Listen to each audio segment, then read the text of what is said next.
देखिए green TV YouTube पर भी, बस सब्सक्राइब करें और बेल आइकन दबाएं। नमस्कार दोस्तों, स्वागत है आपका किसान बुलेटिन में और मैं हूं आपके साथ पारुल यादव।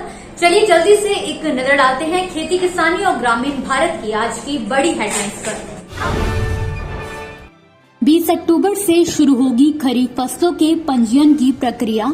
समर्थन मूल्य पर मूंग, उड़द, सोयाबीन और मूंगफली बेचने के लिए तैयार रहे किसान। अलीबाग के सफेद प्याज को मिला जीआई टैग। अब खेती करने वाले किसानों को होगा जबरदस्त मुनाफा। ये संस्थान दे रहे हैं मछली पालन के लिए निःशुल्क प्रशिक्षण। इच्छुक लाभार्थी जल्द से जल्द करें आवेदन। इस समय देश भर में खरीफ फसलों की कटाई की जा रही है। ऐसे में सरकारें भी इस कोशिश में लगी हैं कि किसानों को उनकी उपज की उचित कीमत मिल सके। इसी कड़ी में अब राजस्थान सरकार ने भी फसल खरीदी के लिए तारीखों का ऐलान कर दिया है। आपको बता दें कि सरकार द्वारा समर्थन मूल्यों पर फसलों की खरीद के लिए पंजीकरण कराने की तारीख 20 अक्टूबर तय की गई है। यानी कि राजस्थान में राज्य के किसान अब 20 अक्टूबर से मूंग, उड़द, सोयाबीन और मूंगफली की फसलों की खरीद के लिए अपना पंजीकरण करा सकेंगे।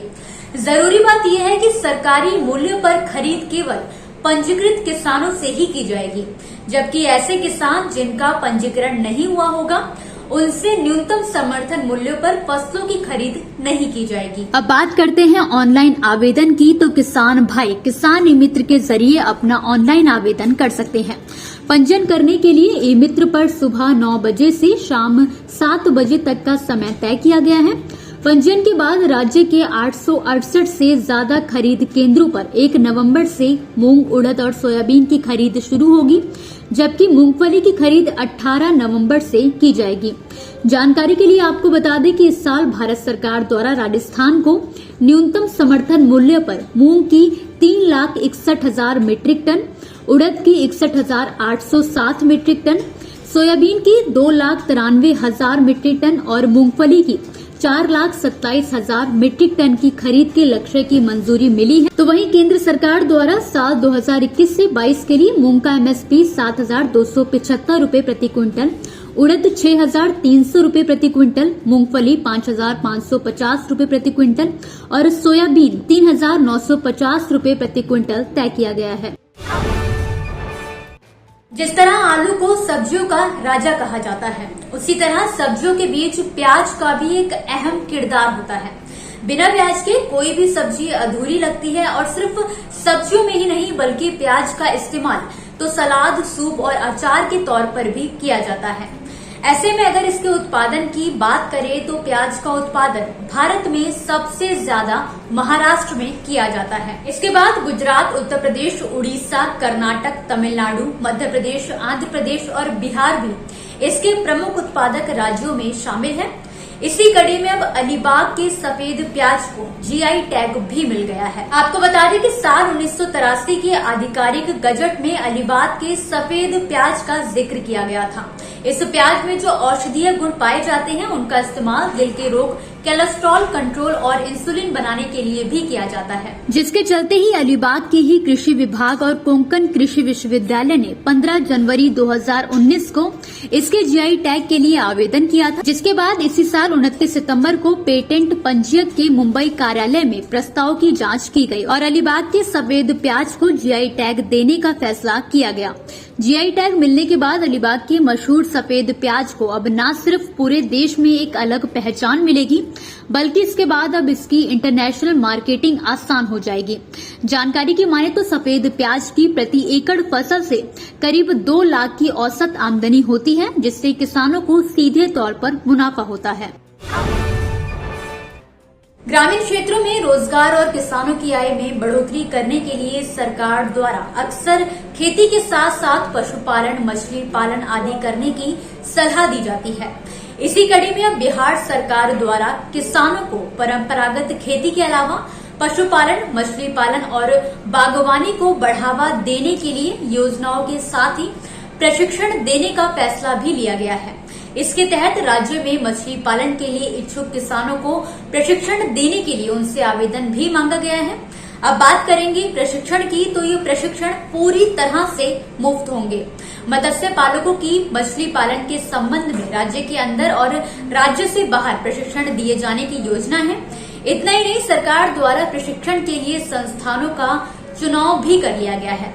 इन संस्थानों के नाम आप वीडियो के डिस्क्रिप्शन बॉक्स में जाकर देख सकते हैं। खास बात यह है कि प्रशिक्षण लेने वाले लाभुकों के आने जाने का खर्च, रहने और खाने पीने तक का सारा खर्च राज्य सरकार द्वारा वहन किया जाएगा, जबकि राज्य के बाहर केवल मार्ग व्यय ही किया जाएगा। अब बात करते हैं आवेदन प्रक्रिया की, तो ये योजना बिहार के मछली पालन विभाग के द्वारा चलाई जा रही है। यानी कि इच्छुक किसान और मछली पालक अपने प्रखंड या जिले के मछली पालन विभाग से संपर्क कर योजना के बारे में अधिक जानकारी ले सकते हैं। इसके अलावा किसान भाई fisheries.ahdbihar.in पोर्टल पर जाकर भी देख सकते हैं। इच्छुक व्यक्ति योजना के तहत ऑनलाइन आवेदन 9 नवंबर 2021 तक ही कर सकते हैं। तो दोस्तों, ये थी वो खबरें जिन्हें हमने आप तक विस्तार से पहुंचाया। लेकिन अब बात करेंगे कृषि क्षेत्र से जुड़ी कुछ ऐसी खबरों की जिनके बारे में भी आपके पास जानकारी होना जरूरी है। तो चलिए जल्दी से नजर डालते हैं खेती किसानी और ग्रामीण भारत की छोटी बड़ी अपडेट्स पर। महाराष्ट्र राज्य मंत्रिमंडल ने न्यूनतम मूल्य योजना के तहत साल 2020 से 21 के खरीफ और रबी दोनों विपणन सत्रों में धान की खरीद के लिए परिवहन पर लगने वाले 422.52 करोड़ रुपए के खर्च को अपनी मंजूरी दे दी है। आपको बता दें कि इसकी मंजूरी बीते बुधवार को महाराष्ट्र के मुख्यमंत्री उद्धव ठाकरे द्वारा की गई बैठक में दी गई है। बैठक की अध्यक्षता मुख्यमंत्री उद्धव ठाकरे ने ही की। जाहिर है कि केंद्र सरकार की minimum basic price purchase scheme ने खरीफ सीजन 2020 से 21 में 136.76 करोड़ क्विंटल धान की खरीद की है। तो वहीं रबी सीजन 2021 से 22 में 53 करोड़ 15 लाख क्विंटल धान की खरीद करने का लक्ष्य रखा गया है। जम्मू कश्मीर के श्रीनगर में स्थित शेरे कश्मीर कृषि विज्ञान और प्रौद्योगिकी विश्वविद्यालय में 7 अक्टूबर 2021 से 5 दिवसीय उत्तरी भारत क्षेत्रीय कृषि मेले आयोजित होने जा रहा है। आपको बता दें कि विश्वविद्यालय की मुख्य कैंपस चट्टा में आयोजित होने वाले कृषि मेले का उद्घाटन उपराज्यपाल मनोज सिन्हा करेंगे। मेले के पहले और दूसरे दिन किसानों के नवीनीकरण के लिए कॉन्फ्रेंस रखी जाएगी, जिस बात की जानकारी प्रेस कॉन्फ्रेंस के माध्यम से विश्वविद्यालय के वीसी जेपी शर्मा ने दी है। उन्होंने कहा है कि कृषि मेले में विश्वविद्यालय की तरफ से कृषि उत्पाद बढ़ाने के लिए विकसित किए गए उपकरण दिखाए जाएंगे। अलीबाग के सफेद प्याज के अलावा अभी हाल ही में महाराष्ट्र के प्रसिद्ध चावल वाडा कोलम को भी जीआई टैग मिला है। आपको बता दें कि महाराष्ट्र प्याज उत्पादन के अलावा चावल उत्पादन में भी अच्छा काम कर रहा है।